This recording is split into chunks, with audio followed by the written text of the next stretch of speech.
ලබා ගැනීමට NFU ලෙසත් සිංග්ලිෂ් ඇලර්ට් සේවාව ලබා ගැනීමට NUS ලෙසත් ටැන්ග්ලිෂ් ඇලර්ට් සේවාව ලබා ගැනීමට NAT ලෙසත් ටයිප් කර 678ට සෙන්ඩ් කරන්න. Solutions to daunting challenges. Gametta, for the people, by the people. Newsfirst News Alert ඔබේ ජංගම දුරකථනයට ඔබ මොබිටෙල් පාරිභෝගිකයෙක් නම් English Alert සේවාව ලබා ගැනීමට NFU ලෙසත් Singlish Alert සේවාව ලබා ගැනීමට NUS ලෙසත් Tanglish Alert සේවාව ලබා ගැනීමට NAT ලෙසත් ටයිප් කර 2299ට සෙන්ඩ් කරන්න. Reaching out to the fallen, sharing the pain and suffering, standing with those in tears of despair, listening to heart-rending cries, providing solutions to daunting challenges.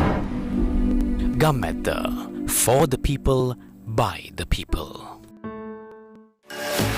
Newsfirst News Alert ඔබේ ජංගම දුරකථනයට ඔබ dialogue පාරිභෝගිකයෙක් නම් English Alert සේවාව ලබා ගැනීමට NFU ලෙසත් Singlish Alert සේවාව ලබා ගැනීමට NUS ලෙසත් Tanglish Alert සේවාව ලබා ගැනීමට NAT ලෙසත් ටයිප් කර 678ට සෙන්ඩ් කරන්න.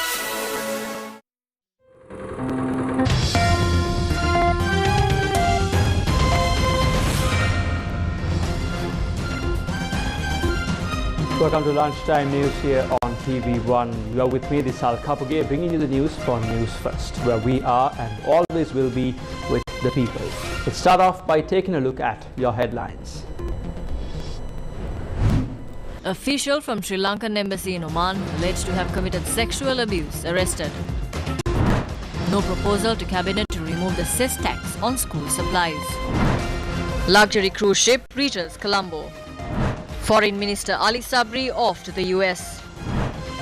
Portugal into last 16 of the FIFA World Cup. Now in your top story, the former third secretary of the Sri Lankan embassy in Oman, E. Kushan, was arrested on Tuesday the 29th morning by the Criminal Investigations Department at the BIA upon arrival. The former third secretary of the Sri Lankan embassy in Oman, E. Kushan, was arrested on Tuesday morning by the Criminal Investigations Department and was questioned for almost 6 hours early in the morning. He reached Sri Lanka aboard a flight from Oman. Former third secretary of the Sri Lankan embassy in Oman faces allegations of sexual misconduct towards Sri Lankan women stranded in Oman and held at the embassy safe house. A group of Sri Lankan expatriate women who were held at the safe house operated by the Sri Lankan embassy in Oman returned to the country on Tuesday morning. Several Sri Lankan women who faced various issues while in Oman returned to the country on Tuesday morning.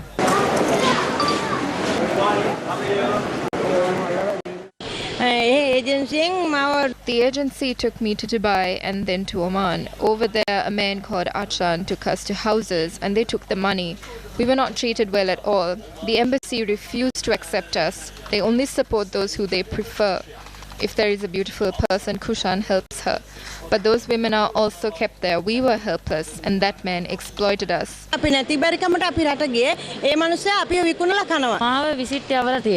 was taken overseas using a visit visa. Then I was sent to work in houses. I was moved from one agency to another. Thereafter, I escaped and went to the embassy. I was held there for a while. They took us to book tickets before our visa expires. Because I did not have money for the tickets, I begged near places of worship. There are around 80 people stranded there. They wanted the details exposed to the media so they can be rescued. Some are seriously ill. If someone supports, we can come to Sri Lanka. If not, we have to stay there. There are many others like us. The embassy did not support us at all. They did not even fund our tickets. Sister Rebecca intervened to send me back. Sister Rebecca We appeal for all women held by the embassy to be brought back. We cannot pay the due. How can we pay the money? Super luxury cruise Mein Schiff 5 reached the port of Colombo on Tuesday morning and will head to Hambantota on Wednesday the 30th. The Sri Lanka Harbour Master Nirmal Silva told Newsfirst that the cruise ship is carrying 2014 passengers and 922 crew. Mindshift 5 is owned by a German operator, TUI Cruises. Mindshift 5 has a capacity of 2,500 guests and was built in 2016. This cruise ship is 295 meters long. Mindshift 5 will leave Colombo on Tuesday the 29th night and is expected to leave Sri Lankan waters on Wednesday the 30th night. Sri Lanka's Harbour Master Nirmal Silva said that 4 similar luxury cruise ships are expected to reach Sri Lanka before the end of the year.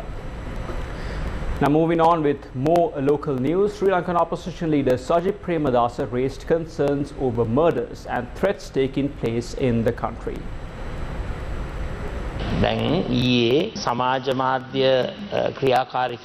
Activist Shirant Amarasinghe posted an online video stating that people were trying to kill him. On the other hand, a person linked to the Easter Sunday attacks was killed. What is happening in this country? Is injustice reigning supreme?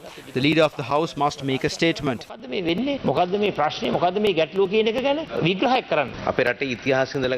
you look at the history of our country, multiple events have taken place. Given the present situation, there was the Argale, political issues, social issues and economic issues that has been happening since July and August. We do not know if this is something pre-planned. The IGP, police, CID must investigate this. This is the nature of criminal law. We can call for an investigation, but we cannot comment or give an opinion on that now. Now moving on with more local news, Sri Lanka's Cabinet of Ministers has decided to extend the measures taken to prevent outflow of foreign exchange by another 6 months. Cabinet spokesperson Minister Bandula Gunawardena told reporters that a proposal to remove the cess tax on school supplies was not presented to the Cabinet on Monday. However, on the 25th of November, Education Minister Dr. Susil Premajayantha told Parliament that a proposal on removing the cess tax on school supplies will be presented. The leader of the National People's Power, Anura Kumara Dissanayake, says that the 2023 budget does not present a new path, but the same old solution of borrowing loans and selling. He expressed these views in a meeting held with the attorneys of the Gampaha district on Monday afternoon.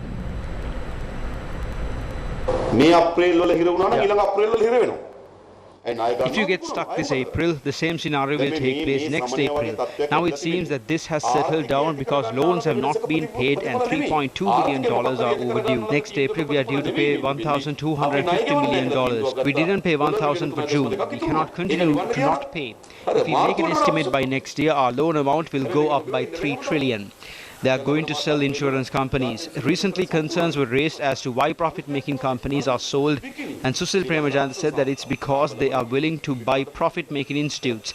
This is nothing new. Next year, the situation will get even more worse. He can't bring emergency laws without the people's power. But Ranil Wickremesinghe is trying for something else. He wants conflict, but we will not get caught. When he warned us, we took to the streets the very next day and showed him.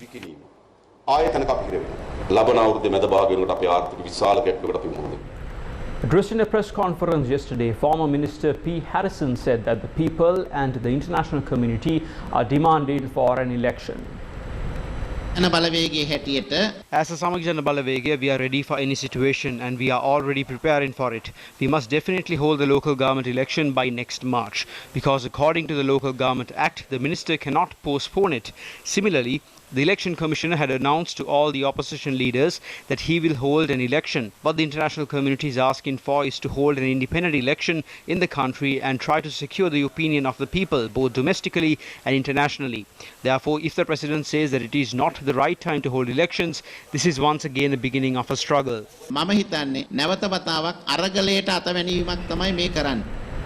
SLP PMP Rohita Gunawardena says that his party does not fear elections. We have said this in Parliament. We are not afraid of elections. We secured resounding victories at the previous local government elections, general election and the presidential election. In 2024 comes the presidential election and thereafter the general election. There is no need to call for early polls. We need to hold the local government election. We are ready for the election at any given time. Sri Lanka Minister of Foreign Affairs Ali Sabri says he will visit the United States from the 29th of November to the 4th of December 2022. He is visiting the US on the invitation of the US Secretary of State Anthony Blinken. Foreign Minister Sabri is scheduled to meet the Secretary of State Blinken, members of the Congress and other senior other senior officials of the US government during the visit.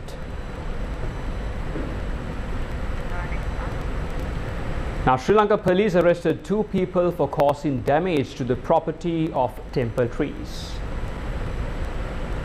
Sri Lanka police said the 2 suspects were responsible for damaging the property of temple trees on the 9th of July. One suspect was arrested from Borelaskamu and the other was arrested from Hekkitia. The suspects are aged 44 and 34 years. The National Water Supply and Drainage Board says that there will be a 12-hour power cut. A water cut in many areas including Kalutara. Accordingly, water supply will be suspended from 8:30 a.m. to 8:30 p.m. The Water Supply and Drainage Board says the water supply to Kalutara North, South, Vadduwa, Vaskaduwa, Potupitiya, Morontuduwa, Katakurunda, Nagoda, Bombuwala and Piliminawatta areas will be suspended. The central maintenance work at the Alvis Place water pool in Kalutara was the reason behind the water cut.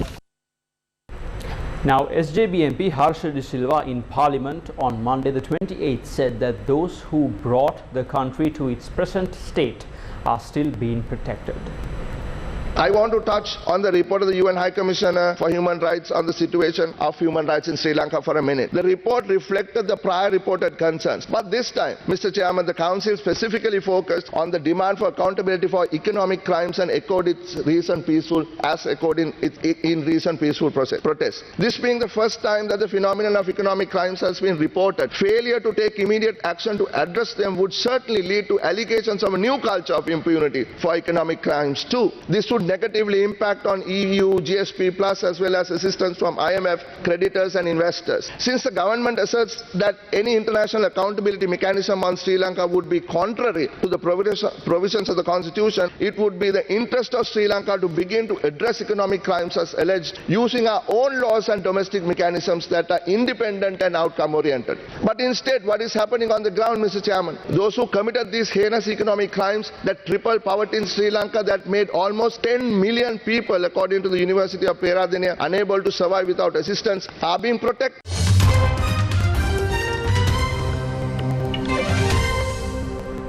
And now in international news, protests against COVID restrictions which erupted over the weekend appear to have died down as a heavy police presence is reported in Chinese cities.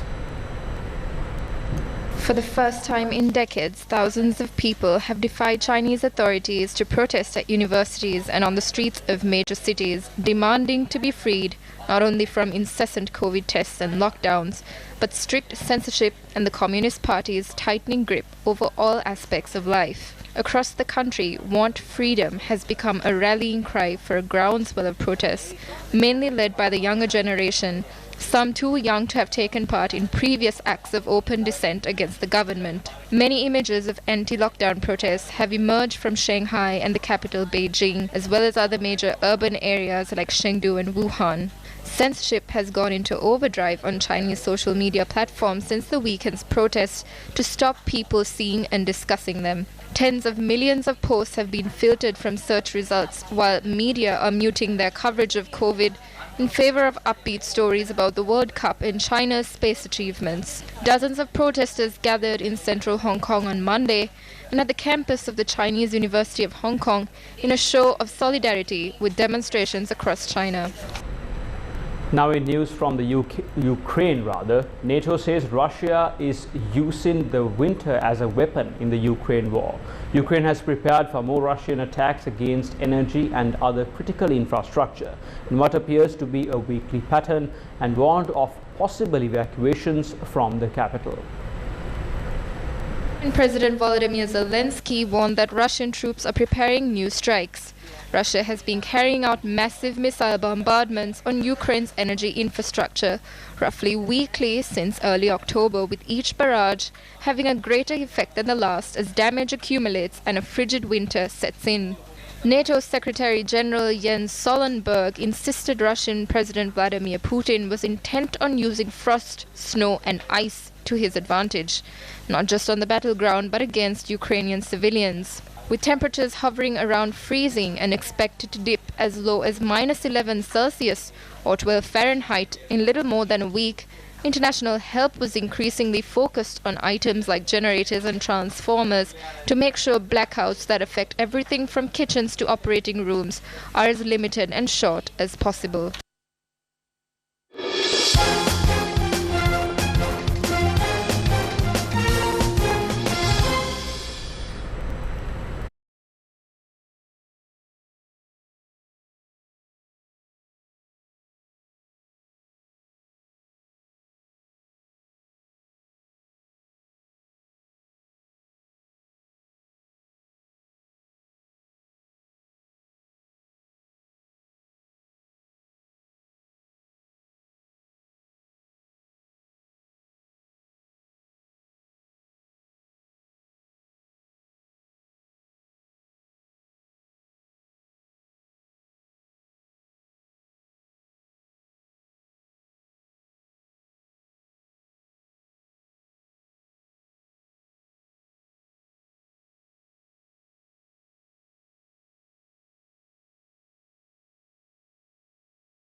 News here on TV1. As always, thank you for watching. Stay safe, take care, and have a good day.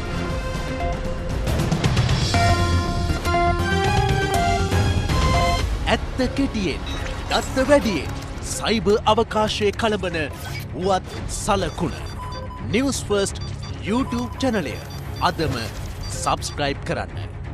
News First ජනතාව සමග.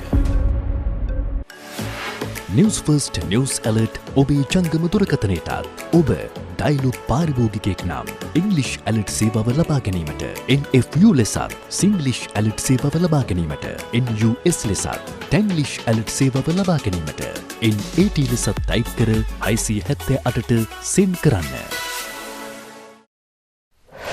News First ජනතාව සමග.